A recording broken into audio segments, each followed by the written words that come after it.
Hey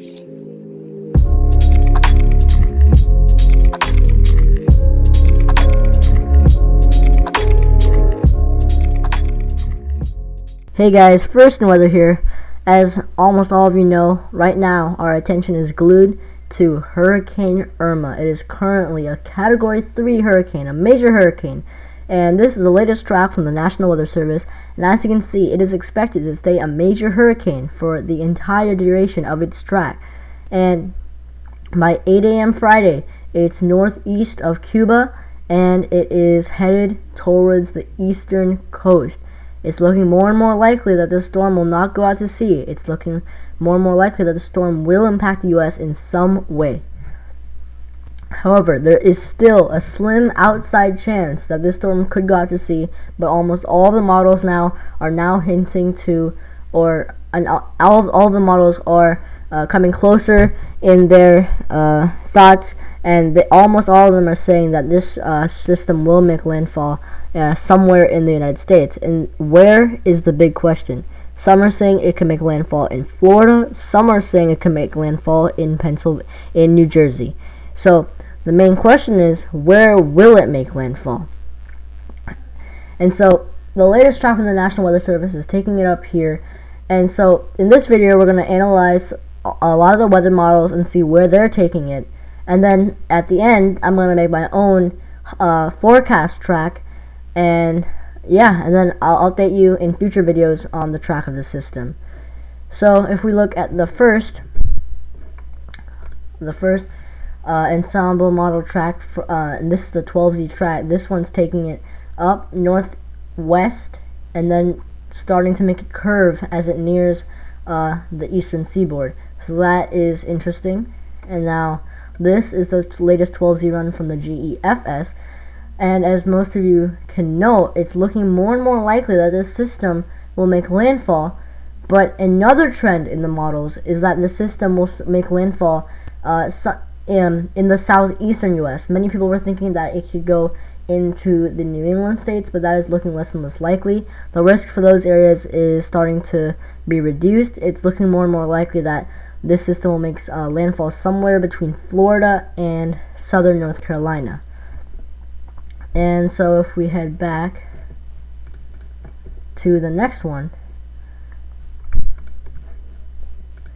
here we can see that the GEPS is also along the same lines, bringing it somewhere from southern North Carolina to northern Florida. And if we look at the intensity right here, you can see that most of the models are intensifying it as a Category 4 hurricane in the next couple of days, and it's looking like it could potentially reach Category 5 strength, but that is looking unlikely. It's looking like Category 4 will be the most likely scenario. And now if we go to the weather models, this is the 12Z run from the GFS model. And first let me go to the 6Z run, just to give you a little bit of a comparison. So the 6Z run makes it gives it landfall in southern North Carolina as a Category 5 hurricane. So that is not looking likely. This is way overdone. I think it's going to make, if it does make landfall, if it makes landfall in the United States, it's looking more likely. I'll admit that, but there still is the chance that this will go out to sea. But if it makes landfall, it's not going to be a Category 5 hurricane. That is just out of the picture. It's going to be Category 4 or less, and right now, I don't even think it's going to be a Category 4. But still, Category 3, Category 2, those are still very powerful storm systems, very powerful hurricanes. And as you can see, the GFS takes it northwest into southwestern Virginia, and then it makes it disintegrate essentially to tropical depression, and then steering currents make it go out to sea. But the 12Z run is a completely different story. The 12Z run makes it make landfall in southern North Carolina and northeastern South Carolina. But as you can see, it goes out right here and then goes out to sea. But one of the biggest trends I've noticed with the GFS is the trend that it's going to go more south. And I should have compared it with the 0Z run instead, or maybe even the 18Z run, because the 18Z run was taking it and making it have landfall in northeastern Virginia and New Jersey. So in about a 24-hour period, there's been a huge shift in the models, and now you can see it's making landfall in the near the North Carolina South Carolina border instead of over here. So that is a big change. And it's not only one model. The European model, it's taking the system, and now it's taking it out to sea actually. But if we go to the 0Z run, you can see it's making it have landfall in southeastern North Carolina. But this is actually interesting because the 12Z run has just come out, and as you can see, the new run is taking the system out to sea. And so we still are very far away, but the European model is generally more reliable, even though it's this far out. But as you can see, it's now starting to take it out to sea, because if you look at the 192 hours and then 216, it made a northeasterly turn. So could the system still go out to sea? Yes, that is still a possibility. So that is something that we will be looking at. And if it does start to go out, if the models do start to come into agreement that it's going to go out to sea, that will be a big change and a relief for many. Because if this system does make landfall, it could be absolutely catastrophic when it comes to damage. If we switch to the CMC model and go to precipitation, we can see that the CMC model causes it to make landfall, or makes it make landfall in northern Florida, northeastern Florida, and southeastern Georgia. So as you can see, that is a big swath of uncertainty right here. And now if we go to the nav model right here, the nav model doesn't go that far out, but as you can see, at the end of this model run, the system starts to make that northeasterly turn. So that is something we will have to be watching, because the later runs right now are starting to point to the potential for this system to go and curve northeast and go out to sea, or go in a more southerly direction and make landfall somewhere here. So that is still up for grabs. And so now here is my forecast track. If we go to the North Atlantic or Western Atlantic, so this is the system right here. If we go back to the National Weather Service track real quick,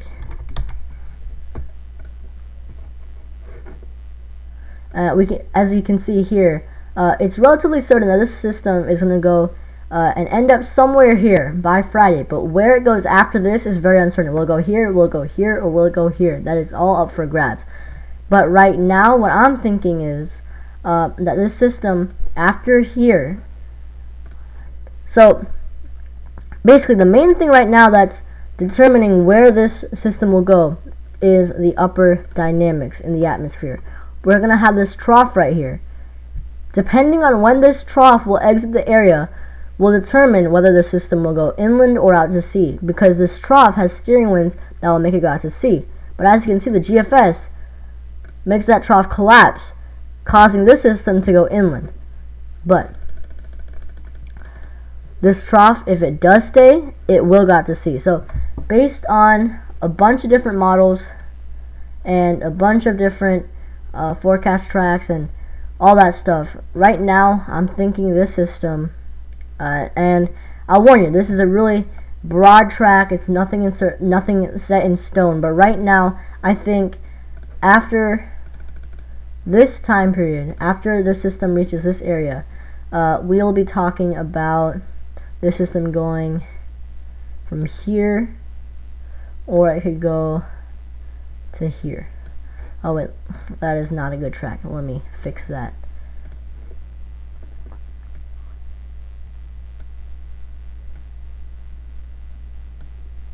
So this is my track right now. As you can see, it's really broad. It's not really what I want right now. Let me try to get it just right in what I think will happen. So it could go like this, or it could go like that out to sea. So this is what I'm thinking right now. I don't think it's going to go completely out to sea. That is not looking likely, but it still could go off the coast and have much lesser impacts for the eastern United States. But right now, this is my cone of uncertainty after the track from the National Weather Service that takes it up to here. This is where I think the system could go. It could go here, it could go here, or it could go out to sea again. So this question will only be answered with time. I think by this Wednesday or Thursday, we should have a really good idea of where the system could go. And again, as you can see from these models, there's a wide swath of uncertainty. Some of them are taking it up to Maine, some of them are taking it down to Florida, some even to Texas. So there really is a big area of uncertainty, but right now, I think the system most likely will go anywhere from here to here. That is the most likely scenario right now. Anywhere in here is where it could go. Obviously, things could change. The trough in the eastern United States could be much stronger and much longer, and could hang out in the eastern United States for much longer than anticipated, which would cause the system to go out to sea. Or the high pressure system in the mid-Atlantic could be much stronger than expected and cause this thing to go into Texas.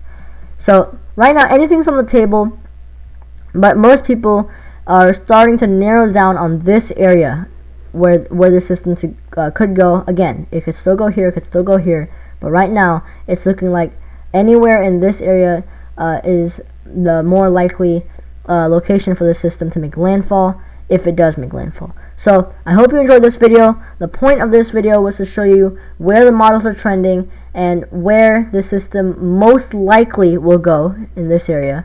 And I hope you enjoyed this video. Stay tuned for future updates, and I'll see you next time.